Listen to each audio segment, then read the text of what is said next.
Buenas noches. Nuestro grupo está integrado por Laura Beatriz Uribe Torres, Edgar Andrés Ledesma, Eileen Tatiana Polanías, Angie Natalia Jacome y Angie Tatiana Páez. Y en la noche de hoy vamos a hablar sobre lo que es el sistema digestivo. ¿Qué es el sistema digestivo? Como sabemos, los alimentos son nuestro combustible y sus nutrientes proporcionan las células de nuestro cuerpo, la energía y las sustancias que necesitan para funcionar. Pero antes de que los alimentos puedan hacer eso, los debemos digerir, descomponiéndolos en trozos pequeños para que nuestro cuerpo lo pueda absorber y aprovechar.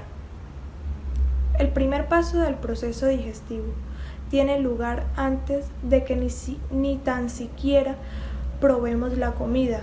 Con solo oler o pensar en lo delicioso que va a saber la comida, empezamos a salivar.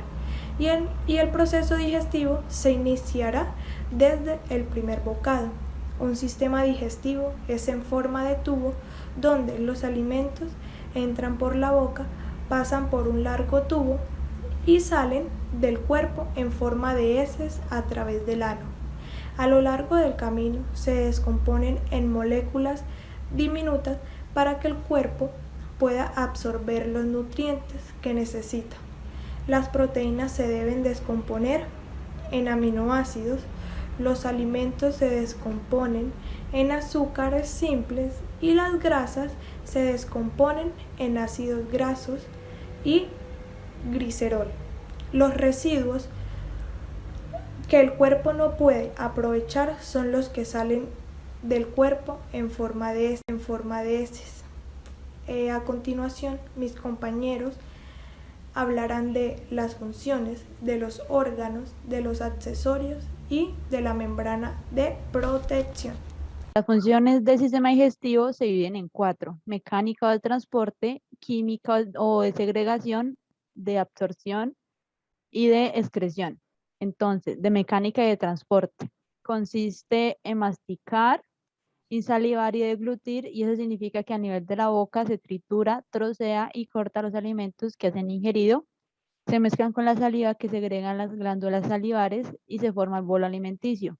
Este bolo tiene forma esférica que facilita la deglución, va avanzando a lo largo del tubo digestivo gracias a los movimientos peristálticos que va haciendo la musculatura lisa del esófago, que después el bolo llegará al estómago. ¿Y cómo se hace el proceso de deglución? Entonces, primero la lengua comprime la comida contra el paladar para formar un bolo. Después el bolo pasa a la faringe. Se evita que el bolo tome otra dirección porque la lengua bloquea la cavidad oral, el velo del paladar bloquea la cavidad nasal y la epiglotis bloquea la laringe. Como tercero, el esfínter esofágico superior se constriñe y el bolo pasa hacia abajo. La peristalsis lleva el bolo hacia abajo y al esófago. Este se constriñe hacia arriba del bolo y se dilata para cortarse delante de él. Y por último, el esfínter esofágico inferior se relaja para admitir el bolo en el estómago. Ahora vamos con la función de química o secreción. Entonces, es una serie de reacciones de hidrólisis que dividen macromoléculas en sus monómeros, que son los residuos, polisacáridos en monosacáridos, proteínas en aminoácidos, grasas en monoglicéridos y ácidos grasos, además de ácidos nucleicos en nucleótidos. Esta tarea la realizan las enzimas digestivas producidas por las glándulas salivares y el estómago, el páncreas y el intestino delgado. Algunos nutrimentos que están ya presentes en forma útil en la comida ingerida son absorbidos sin digerirse. Vitaminas, aminoácidos libres, minerales, colesterol y agua.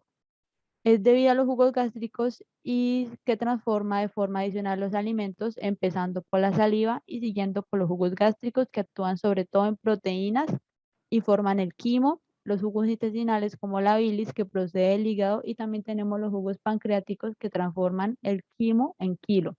Y este quilo pasa al intestino delgado y ahí se dará la absorción.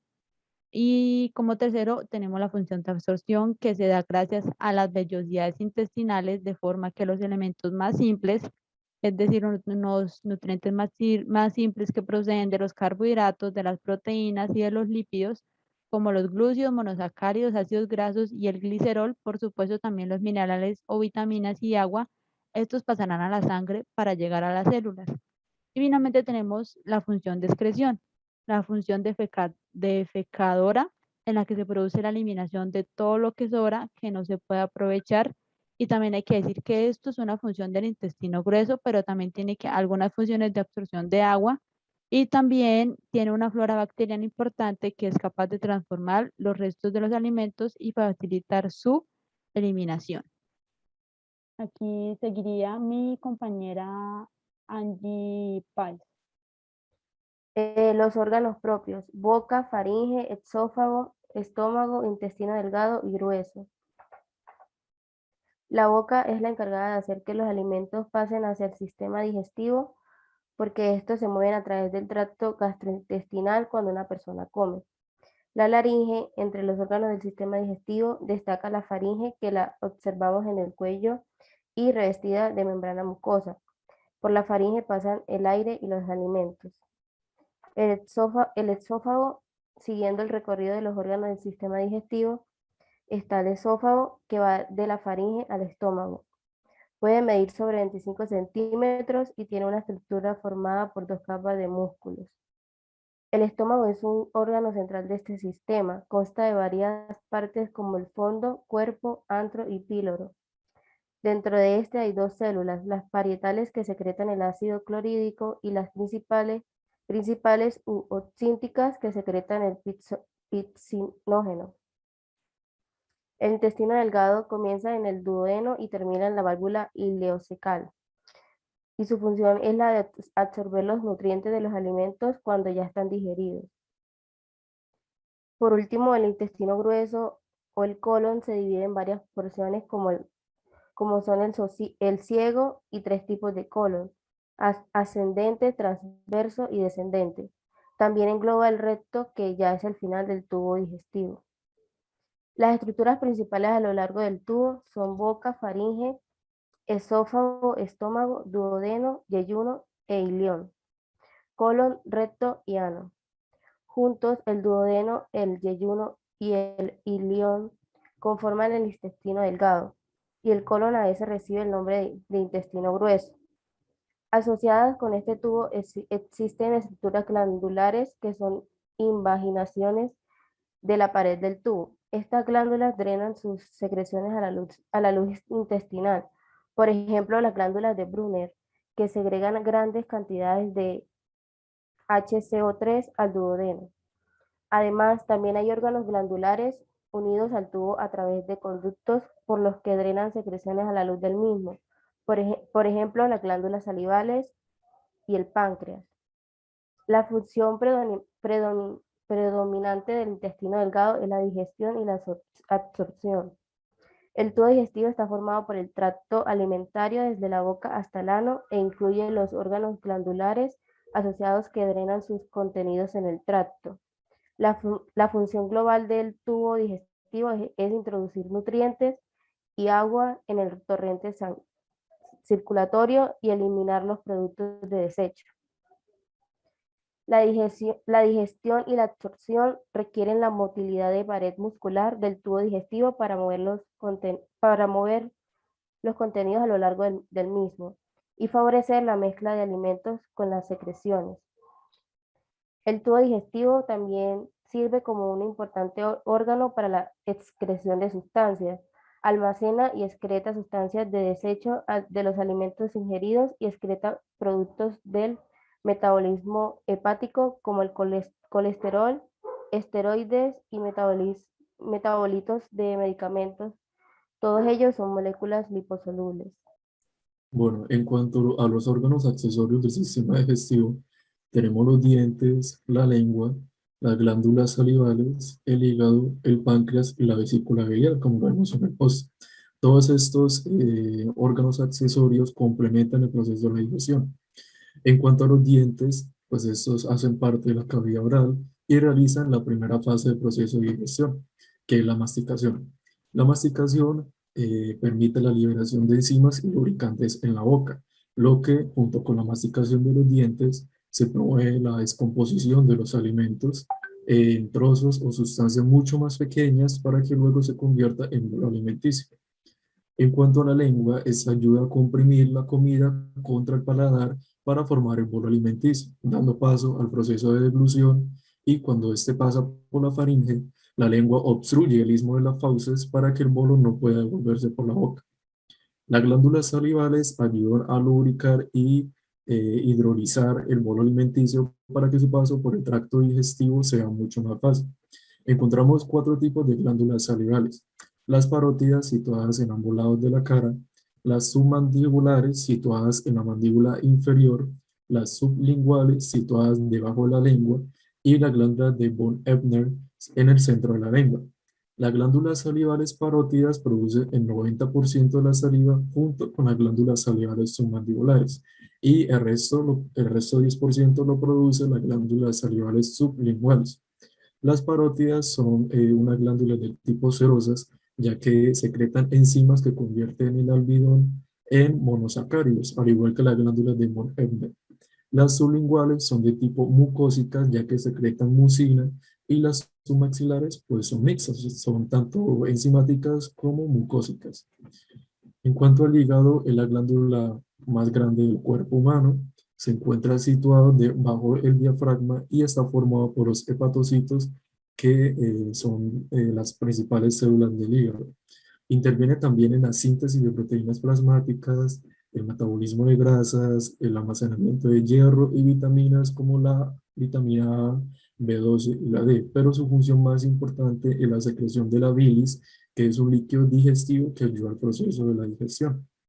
La vesícula biliar se encuentra en el hígado y su función es almacenar y concentrar la bilis secretada por el hígado, que alcanza la vesícula a través de los conductos hepáticos y císticos, hasta ser requeridas por el proceso de la digestión. Ya para terminar, el páncreas secreta enzimas por las glándulas exocrinas que tiene, que estas ayudarán a descomponer carbohidratos, grasas, proteínas y ácidos en el nivel del duodeno en el intestino delgado. Estas enzimas bajan por el conducto pancreático hasta el conducto colédoco, estando, digamos que en un estado inactivo, por así decirlo. Cuando entran al duodeno es que estas se activan. El tejido exocrino del páncreas también secreta un bicarbonato que neutraliza el ácido del estómago en el duodeno.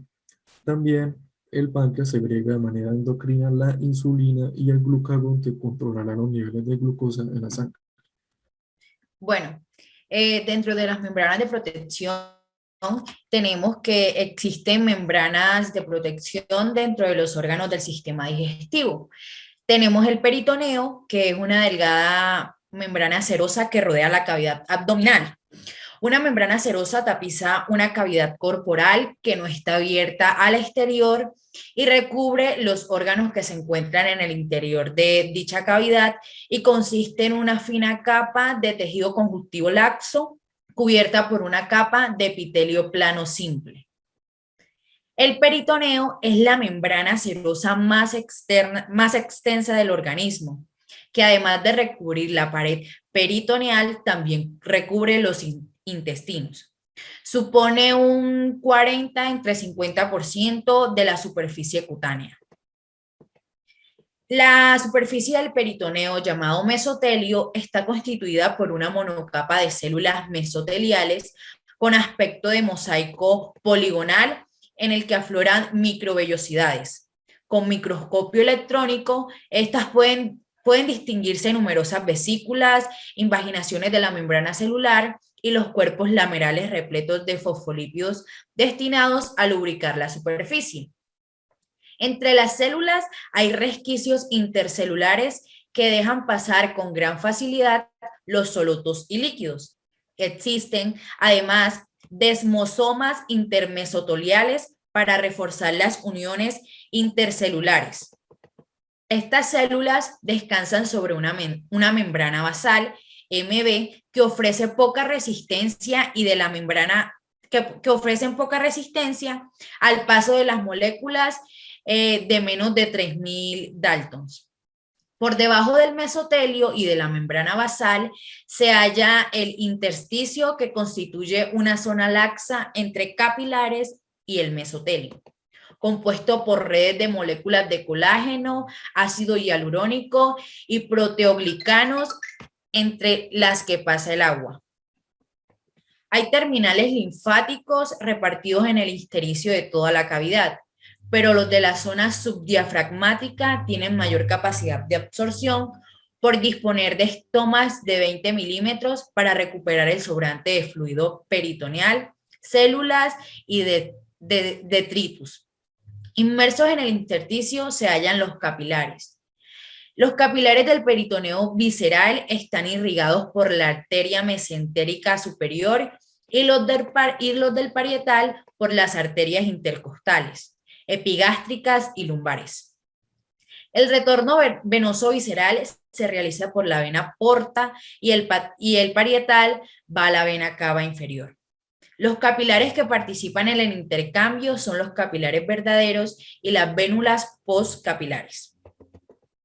En el peritoneo se distinguen dos partes, las que tapizan las paredes abdominales, que es el peritoneo parietal, y la que tapiza las viscerales abdominales, que es el peritoneo visceral, que está compuesto por una capa monocelular de mesotelio.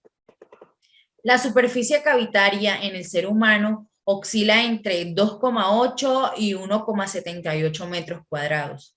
Las capas visceral y parietal están separadas entre sí por una pequeña cantidad de líquido. Esta cantidad de líquido es el líquido peritoneal, que se crea para suavizar el movimiento entre las vísceras. Algunas vísceras abdominales están casi totalmente revestidas por peritoneo visceral, como el estómago y el vaso. Otras lo están solo en parte y tienen el descubierto, como el hígado. Y otras no están tapizadas por peritoneo, como los riñones, que son retroperitoneales. Entre el peritoneo parietal y la pared abdominal posterior se encuentran estos. El peritoneo parietal se extiende hacia abajo, hasta la pelvis, para recubrir las paredes pélvicas y las caras superiores de las vísceras pélvicas. Otras membranas de protección es el mesenterio. Este es un pliegue de membrana que une el intestino con la pared abdominal y lo mantiene en su lugar. El mesenterio se desarrolla a partir del mesénquima, que une al intestino anterior, medio y caudal a la pared posterior del abdomen. Durante la maduración embrionaria, el mesénquima forma el mesenterio dorsal. En la región del estómago, el mesenterio dorsal se transforma en epiplón mayor, en tanto que la región del yeyuno y el ilión constituye el mesenterio propio. El mesenterio de los intestinos delgados y gruesos sirven como principal vía para el trayecto de las estructuras arteriales, venosas, linfáticas y neurales. El epiplón menor se extiende entre el hígado y la curvatura menor del estómago, formando el límite anterior de la bursa omentalis. El aporte sanguíneo al epiplón proviene de las arterias epiploicas derecha, izquierda y media, que se originan de las arterias gastroepiploicas derecha e izquierda. El epiplón es el órgano de defensa primaria peritoneal responsable de la absorción y depuración de bacterias y desechos de la cavidad peritoneal. Este consiste en dos capas mesoteliales que encierran adipocitos y tejido conectivo laxo, con el agregado de células mononucleares fagocíticas. Microscópicamente está compuesto por dos tipos tisulares distintos, que son membranas delgadas, fenestradas y translúcidas, y también las áreas ricas en adipocitos. Muchas gracias.